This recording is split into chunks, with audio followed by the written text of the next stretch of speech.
Caríssimos irmãos e irmãs, aqui nessa passagem dos Atos dos Apóstolos, é muito importante vocês entenderem o início da igreja, que na verdade mantém até hoje como é que a igreja funciona.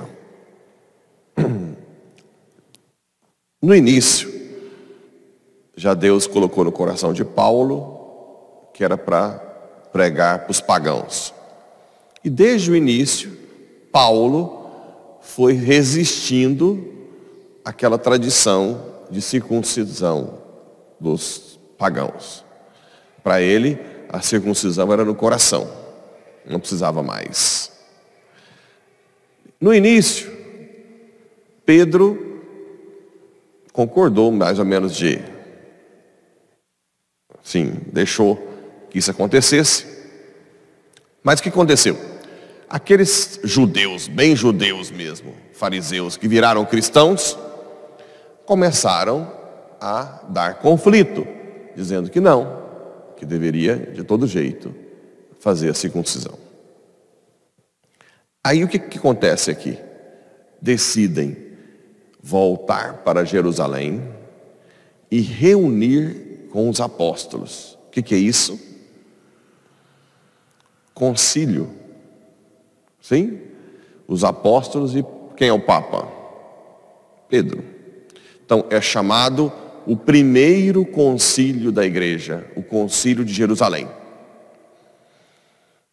Ali é importante entender que na unidade do colégio apostólico com o Papa, o Espírito Santo age. Nós temos que confiar na igreja nesse sentido, né? Então ali foi o primeiro concílio, e de lá para cá sempre tem. O último concílio foi o concílio Vaticano II. Começou no ano de 62, terminou em 65, 4, 5. Começou com o Papa João 23, terminou com o Papa Paulo VI. E é interessante a gente notar que o Espírito Santo está acima da fraqueza dos apóstolos ou da fraqueza do Papa. Como assim? Lá em Gálatas 2, já tinha feito o concílio, já tinha decidido que os pagãos não precisavam nada, mas aconteceu que Pedro, Papa, antes de chegar os cristãos judeus, estava lá com Paulo e os pagãos comendo no meio deles. Quando chegou os discípulos de Tiago, os judeuzão, o que Pedro fez? Caiu fora. Lembra disso? Ficou, não tem nada a ver com esse povo. O que Paulo falou para ele? Como que tu, que queres ser da tradição, te comportas como um pagão? De que adianta esse comportamento? Por que te afastaste dos pagãos quando chegaram os outros? Isso é interessante, né? Por isso que eu falo, essa história de biografia de santo, que não erra nada, que é tudo perfeito, não acredito. Sinto muito, mas não acredito. O próprio Pedro, depois do Pentecostes, já tinha recebido o Espírito Santo. Depois do concílio, ficou com vergonha de ficar comer junto com os pagãos. Quando chegaram aqueles mais rígidos, como assim nós agora vamos ser perfeitos, né? Mas o bonito é entender que o concílio age, o Espírito Santo age acima da fraqueza de um Papa ou do apóstolo. Um bispo, no caso. Certo? E a gente tem que confiar na igreja, apesar dos bispos que tenha, ou do Papa. Mas eu conheço tal o Espírito Santo está acima. Ele guia a igreja, apesar de nós. Seria mais ou menos assim. Ok? Claro que a ação isolada de um padre ou mesmo de um bispo,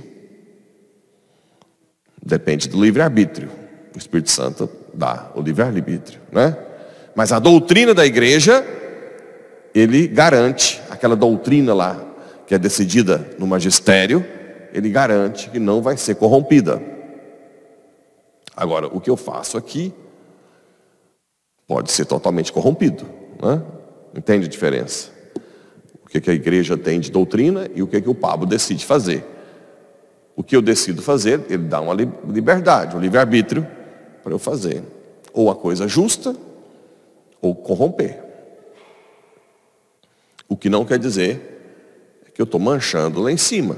Eu estou manchando a minha vida, né? Levando muita gente para o pecado, mas a doutrina está pura. Aquela que o Espírito Santo está lá, né?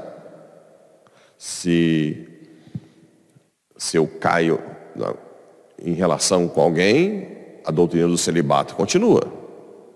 Se eu roubo o dinheiro da paróquia, a doutrina da honestidade continua.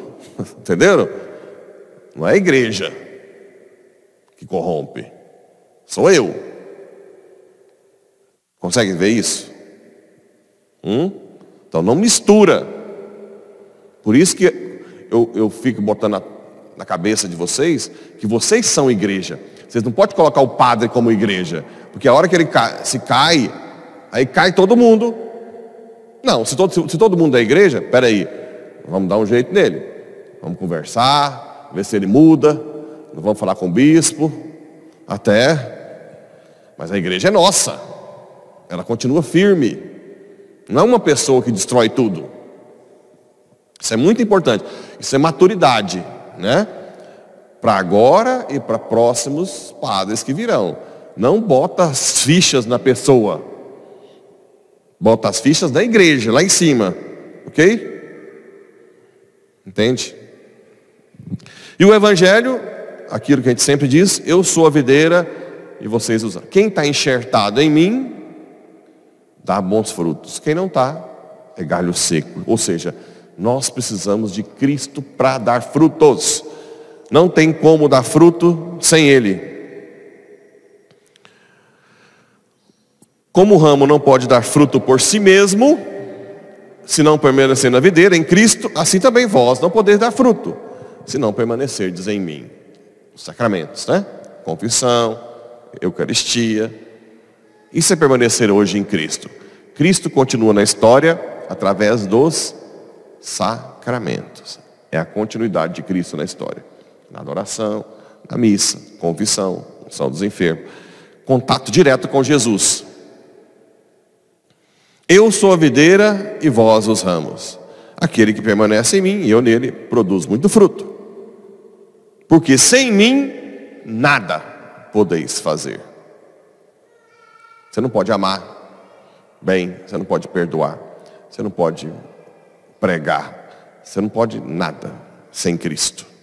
Isso é muito importante. Nós dependemos totalmente de Cristo. Quem não permanecer em mim será lançado fora e o ramo secará. Tais ramos são recolhidos, lançados no fogo e queimados. Se permanecerdes em mim e minhas palavras permanecerem em vós, pedi o que quiserdes e vos será dado. Quando nós estamos em Cristo, até porque o próprio Espírito vai pedir em nós, né? Nós não vamos pedir tanta besteira. Se nós estamos em Cristo, o Espírito Santo pede em nós. E nisto meu Pai é glorificado, que deis muito fruto e vos torneis meus discípulos. Então nós temos que estar sempre enxertados em Cristo. Não queiram viver sozinhos. Não queiram achar-se bons por si mesmos. Não queiram viver a vida ordinária sem colocar Cristo. O trabalho. Não separa o trabalho da vida religiosa. Não separa a moral do trabalho da moral religiosa. Tem gente que tem duas cabeças. É um imoral no trabalho, depois vem para a igreja para sentir bem. Você tem que mudar a sua vida onde você está, porque Cristo vai onde você está. Então vamos pedir que Nossa Senhora, que é aquela que mais enxerta as almas em Cristo, Faça isso conosco, que nós sejamos sempre enxertados em Cristo para dar muitos frutos, frutos que permanecerão para sempre. Assim seja.